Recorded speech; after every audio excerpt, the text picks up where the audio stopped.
નમસ્કાર મિત્રો, સ્વાગત છે તમારું આપણી આ યુટ્યુબ ચેનલમાં જેનું નામ છે ગુજરાતી જીકેની જમાવટ.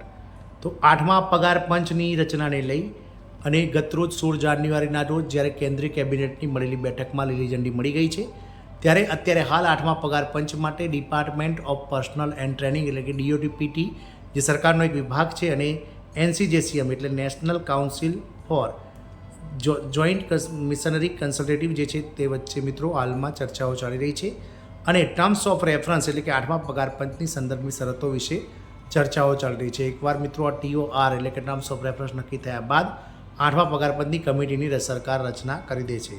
પરંતુ મિત્રો 8મા પગાર પંચની તૈયારીઓ હવે તેજ થઈ ગઈ છે, કારણ કે NCJCM દ્વારા જે છે તે મિત્રો જે કર્મચારીઓ છે, પેન્શનર્સો છે, તેમની મિત્રો ઈચ્છા યાદી એટલે કે 8મા પગાર પંચમાં કર્મચારી અને પેન્શનરો શું શું ઈચ્છી રહ્યા છે, કેવા કેવા બદલાવ ઈચ્છી રહ્યા છે, કેવા પ્રકારના ભથ્થાઓ, કેવો પગાર પેન્શન ઈચ્છી રહ્યા છે, તમામ જે યાદી છે, ઈચ્છા યાદી, તે મિત્રો 8મા પગાર પંચની જે છે તે જે DOPT છે, department of personal and trainings, તેને મિત્રો સબમિટ કરી દેવામાં આવી છે. તો જાણીએ આજના વિડીયોમાં વિગતવાર કે જૂની પેન્શન યોજના સહિતની કર્મચારીઓની કઈ કઈ ઈચ્છા યાદી છે જે સરકાર સમક્ષ NCJCMના સભ્યો દ્વારા રજૂ કરવામાં આવી છે અને સરકાર દ્વારા ટૂંક જ સમયમાં આ તમામ યાદીને લઈ અને મિત્રો 8મા પગાર પંચની કમિટીની રચના પણ કરવામાં આવશે. તો આજના વિડીયોમાં વિગતવાર ચર્ચા કરીએ કે કર્મચારીઓની ઈચ્છા યાદી શું છે, તો તેને લઈને વિડીયોમાં વિગતવાર ચર્ચા કરીએ. તો વિડીયોના અંત સુધી બન્યા રહો અને જો ચેનલમાં પહેલીવાર વિડીયો જોતા હોય તો ચેનલને લાઇક, શેર અને સબસ્ક્રાઇબ કરી બાજુમાં રહેલું બેલ આઇકોન દબાવીને ઓલ નોટિફિકેશન ઓન કરી લેશો, જેથી કરીને ચેનલ પર મૂકવામાં આવતા આવા સરકારી કર્મચારી, પેન્શનર્સ વગેરેને લગતા સમાચારો તમને ચેનલના માધ્યમથી સરળતાથી ઉપલબ્ધ થઈ જાય. તો 8મા પગાર પંચની તૈયારીઓ જ્યારે તેજ થઈ ગઈ છે, ત્યારે જૂની પેન્શન યોજના સહિત કર્મચારીઓની ઈચ્છા યાદી સરકાર સમક્ષ રજૂ કરવામાં આવી છે. કેન્દ્ર સરકારના કર્મચારીઓ અને પેન્શનર્સો માટે મહત્વપૂર્ણ સમાચાર સામે આવ્યા છે. 1 જાન્યુઆરી 2026થી અમલમાં આવનાર 8મા કેન્દ્રીય પગાર પંચ માટેની તૈયારીઓ તેજ બની છે. 8મા પગાર પંચ માટે કર્મચારી સંગઠનોએ જૂની પેન્શન યોજના પુનઃસ્થાપિત કરવા સહિત અનેક માંગણીઓ સરકાર સમક્ષ રજૂ કરી છે. સરકાર દ્વારા આ સૂચનોનું વિશ્લેષણ કરીને કેબિનેટ સમક્ષ અંતિમ ડ્રાફ્ટ રજૂ કરાશે, જે 45 લાખ કરતાં વધારે કેન્દ્ર સરકારના કર્મચારી અને 68 લાખ પેન્શનર્સોને અસર કરશે. કેન્દ્ર સરકારના કર્મચારી અને પેન્શનર્સો માટે મહત્વપૂર્ણ સમાચાર છે, કારણ કે સરકાર દ્વારા 1 જાન્યુઆરી 2026થી અમલમાં આવનાર 8મા કેન્દ્રીય પગાર પંચ માટેની તૈયારીઓ તેજ બનાવી દીધી છે. બિઝનેસ સ્ટાન્ડર્ડના અહેવાલ મુજબ વિવિધ કર્મચારી સંગઠનોએ સરકાર સમક્ષ તેમની માંગણીઓની લાંબી યાદી રજૂ કરી છે, જેમાં જૂની પેન્શન યોજનાની પુનઃસ્થાપના અગ્રસ્થાને છે.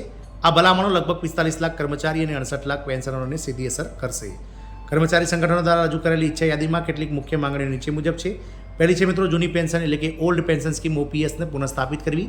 વર્ષ 2004 પછીની ભરતી થયેલા કર્મચારીઓને પણ જૂની પેન્શન યોજનાનો લાભ મળે તેવી પ્રબળ માંગ છે. હાલમાં તેઓ નવી પેન્શન યોજના NPS હેઠળ આવે છે, જેમાં યોગદાન આધારિત પેન્શન ઓછું હોય છે. કર્મચારીઓ નિવૃત્તિ પછી નિશ્ચિત અને સુરક્ષિત પેન્શનની અપેક્ષા રાખે છે.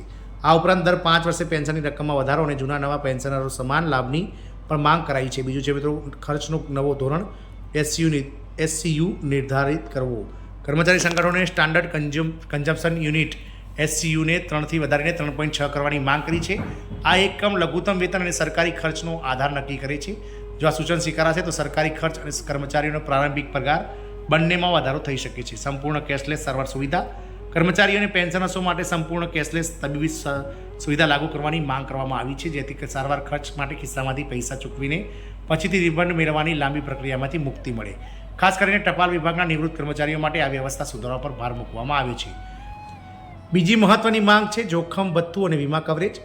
શસ્ત્રો, રસાયણો, એસિડ અને વિસ્ફોટકો જેવા જોખમી પદાર્થોના ઉત્પાદન કે સંગ્રહ સાથે સંકળાયેલા કર્મચારીઓ માટે જોખમ ભથ્થું અને વીમા સુરક્ષા પૂરી કરવાની માંગ કરવામાં આવી છે. રેલવે કર્મચારીઓ માટે ખાસ જોખમ અને કઠિનતા ભથ્થાની પણ અપીલ કરાઈ છે. ત્રીજું છે મિત્રો બાળકોની શિક્ષણ સહાય. તો શિક્ષણના વધતા ખર્ચને ધ્યાનમાં રાખીને કર્મચારી સંગઠનોએ બાળકોના શિક્ષણ ખર્ચમાં સરકાર દ્વારા મદદ કરવાની માંગ કરી છે. તેમાં બધા કર્મચારીઓ માટે શિક્ષણ ભથ્થું અને જો બાળક હોસ્ટેલમાં રહીને અભ્યાસ કરતું હોય તો હોસ્ટેલ સબસિડીનો સમાવેશ થાય છે. આ સહાય અનુસ્નાતક સ્તર સુધી ઉપલબ્ધ હોવી જોઈએ. ચોથી માંગ છે મિત્રો MSCP એટલે કે મોડિફાઈડ એશ્યોર્ડ કેરિયર પ્રોગ્રેશન યોજનાનો વ્યાપ. MSCP યોજના હેઠળ લાંબા સમયથી પ્રમોશન ન મેળવનારા કર્મચારીઓને નાણાકીય લાભ મળે છે. હવે આ યોજનાનો વ્યાપ વધારીને ગ્રામીણ ડાક સેવકો, અર્ધલશ્કરી દળના કર્મચારીઓ અને સરકારી સ્વાયત્ત સંસ્થાઓના કર્મચારીઓને પણ તેમાં સમાવવાની માંગ કરાઈ છે. કેટલાક જૂના અને અપ્રસ્તુત પગાર ધોરણોને નાબૂદ કરીને નવા અને વ્યવહારુ ધોરણમાં મર્જ કરવાનું પણ સૂચન છે. પાંચમું છે મિત્રો સરકાર દ્વારા વિચારણા અને ભવિષ્યની રૂપરેખા. હાલમાં સરકારે ઔપચારિક રીતે 8મા પગાર પંચની રચના કરી નથી, પરંતુ ટર્મ્સ ઓફ રેફરન્સ એટલે કે TOR એટલે કે કાર્યક્ષેત્ર નક્કી કરવાની પ્રક્રિયા શરૂ કરી દીધી છે. નાણાં રાજ્યમંત્રી પંકજ ચૌધરીએ સંસદમાં જણાવ્યું હતું કે કર્મચારીઓ તરફથી મળેલા સૂચનોને ધ્યાનમાં લેવામાં આવ્યા છે. હવે કર્મચારી વિભાગ એટલે કે DOPT અને ખર્ચ વિભાગ તેનું વિશ્લેષણ કરશે અને અંતિમ ડ્રાફ્ટ કેબિનેટ સમક્ષ રજૂ કરશે. સરકાર દ્વારા વિચારણા અને ભવિષ્યની રૂપરેખા. તો ઉલ્લેખનીય છે કે 2016માં 7મું પગાર પણ લાગુ કરવામાં આવ્યું હતું. ત્યારે સરકાર પર આશરે 1 લાખ કરોડનો વધારાનો બોજ આવ્યો હતો. આવી સ્થિતિમાં આગામી 8મા પગાર પંચની ભલામણો અને તેની નાણાકીય અસરો વચ્ચે સંતુલન જાળવવું સરકાર માટે એક પડકારરૂપ કાર્ય બની રહેશે. આમ મિત્રો 8મા પગાર પંચને લાગુ કરવાને હવે ટૂંક સમયમાં જ્યારે 8મું પગાર પંચ લાગુ થવા જઈ રહ્યું છે ત્યારે 8મા પગાર પંચના ટર્મ્સ ઓફ રેફરન્સ નક્કી થઈ ગયા છે અને તે ઉપરાંત 8મા પગાર પંચમાં જે ઈચ્છા શક્તિઓ છે મિત્રો કર્મચારી અને પેન્શનર્સોની તેની યાદી પણ સરકાર દ્વારા DOPT ડિપાર્ટમેન્ટ મારફતે પહોંચી ગઈ છે.